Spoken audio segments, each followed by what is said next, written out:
welcome to another of Raggy's Beers, Wines and Spirits beer reviews. And tonight, I've just been to Sainsbury's shopping after 2 days at theme parks, and I've picked up Wychwood Brewery's Hobgoblin.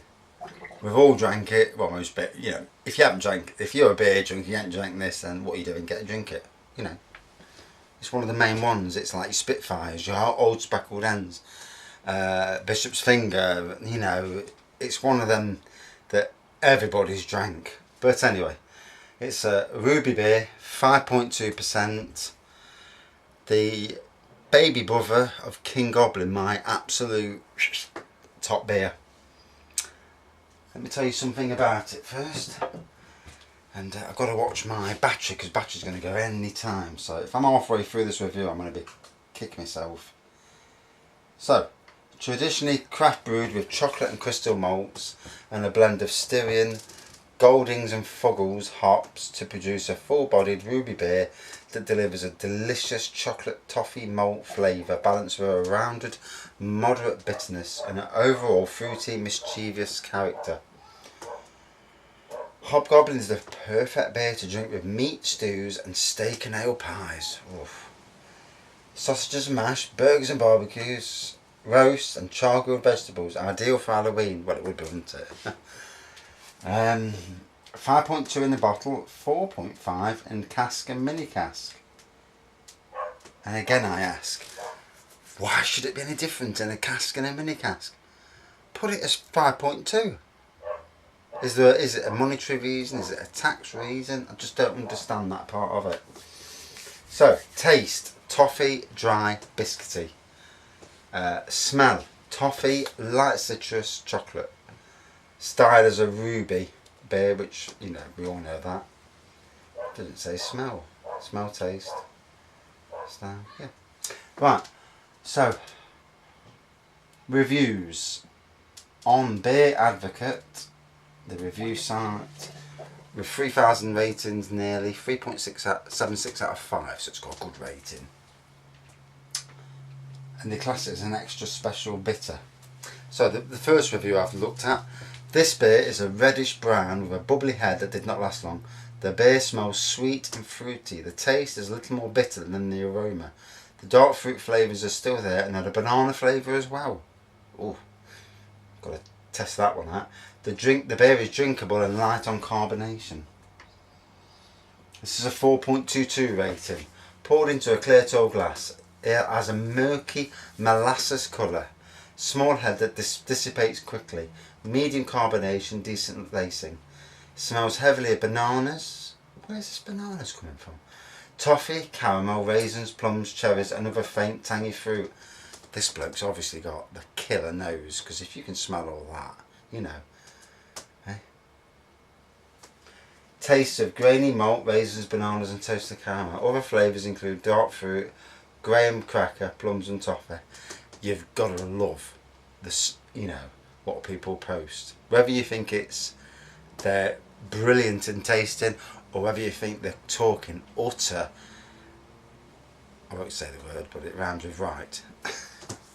But here's an actual negative review. 2.57, which is low. Pours dark brown, bordering on black, with a quickly dissipating head, reminiscent of cola. Aroma of burnt grain, tastes very strongly of carbonation with a weak background of stout, like a beer diluted with soda water. Lingering, smoky, slightly sweetish aftertaste with carbonated notes. Would not recommend. But it seems I must have had enough batch considering the other reviews. Yeah, I think that's an absolute rubbish, you know. He must have just had a bad bottle. Or something that was years out of date. So first things first, let's crack this open.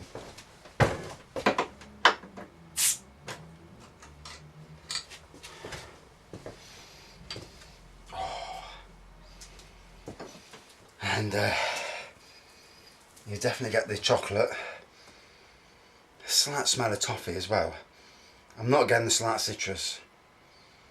No.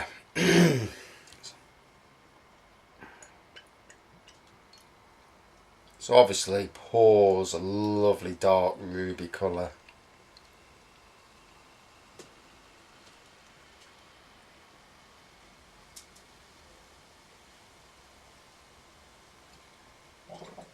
with a nice creamy head.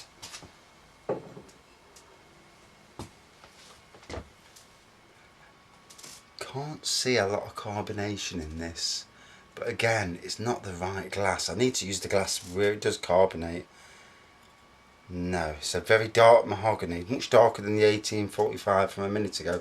The head has dissipated quite quickly actually, but again, down to glasses. This glass doesn't have a lot of widgets in the bottom, whereas I've got a Stella Cedar glass, and obviously Stella is a lager, so lagers use widgets to keep the beer go, you know, keep the head on it, and so it's all down to your glass. You know, something to note.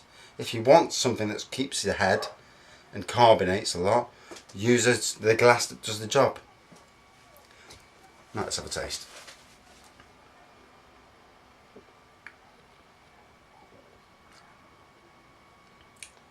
Lovely strong malt taste to it. Toffee, I don't know. I mean, this is from the official page, toffee. See if I can get the toffee out of it. Yeah. It's funny when you leave it a minute, then you get it. I mean, I've been on a wine tasting course.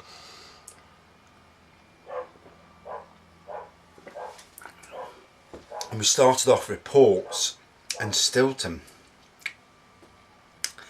And was it cranberries as well? No, it was actually port, which is obviously sweet, red. Stilton, which is, you know, quite sour. And you got a bit of the Stilton in your mouth. You get that. So, I'm doing a review from a different angle now because my bloody battery ran out just as I was talking. So, I forgot what I was talking about as well. Yeah, ports and Stilton. And I've done the tasting of port, which is very sweet, red, like a strong red wine, basically, and Stilton, which is very sour. And you tasted both together. And if you've ever watched Ratatouille, the film, where that little rat was doing the tasting of the berries and the Stilton together, it is absolutely like that. You know, you wouldn't think a Disney film would get it so spot on. But that tasting is exactly what you get. You get a combination of sweet and sour that absolutely blows the taste buds apart. And, you know, absolutely unbelievable. But anyway, back to this. Before I go off too much on a tangent, football was on soon, so I need to get cracking.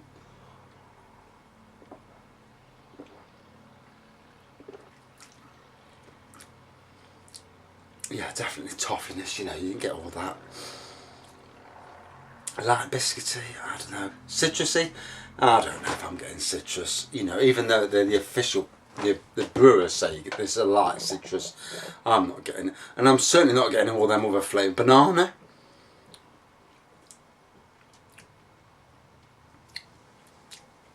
Actually,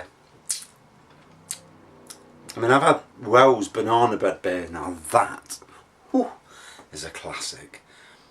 But yeah, there is a taste of bananas. Well, hey, hey, so I'm stunned. Bloody bananas in this, huh?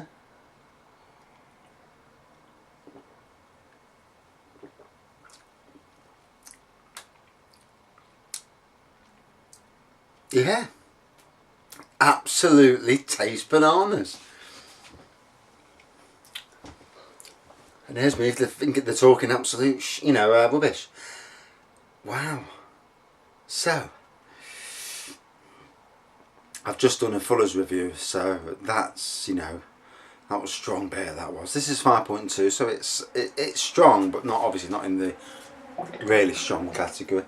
So out of 5, I think all day long, Hobgoblin, one of the premium British brands.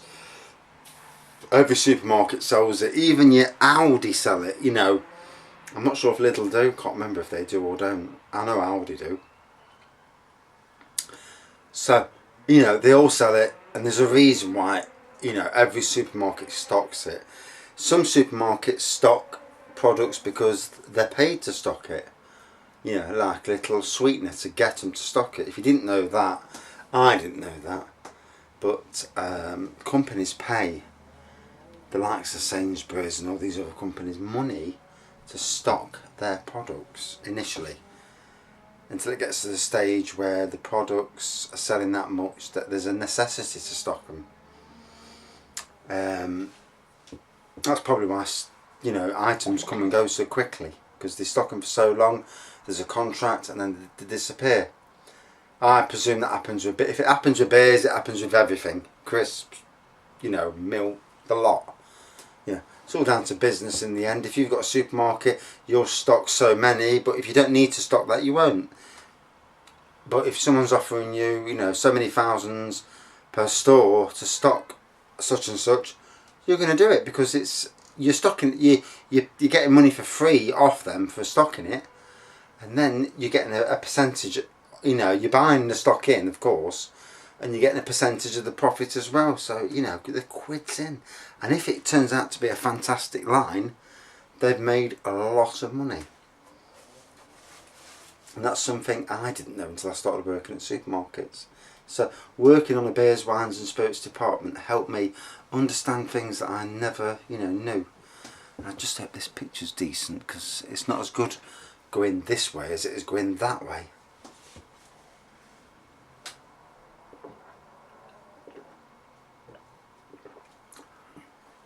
Ooh.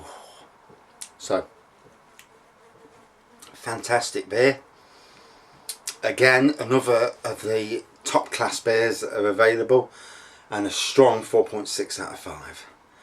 Not as good as our King Goblin, but King Goblin's special. This is special as well, but you know, slightly lower down the scale.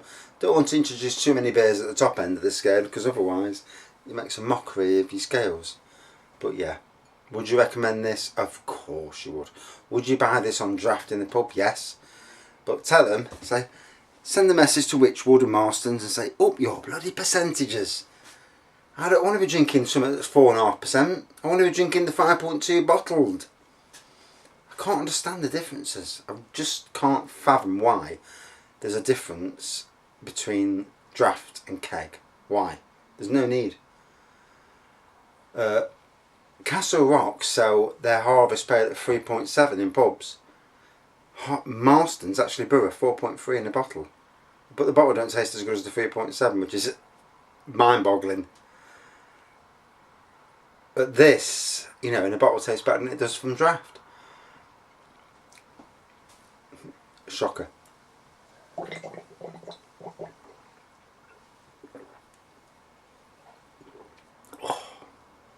But again, absolute quality in a pint.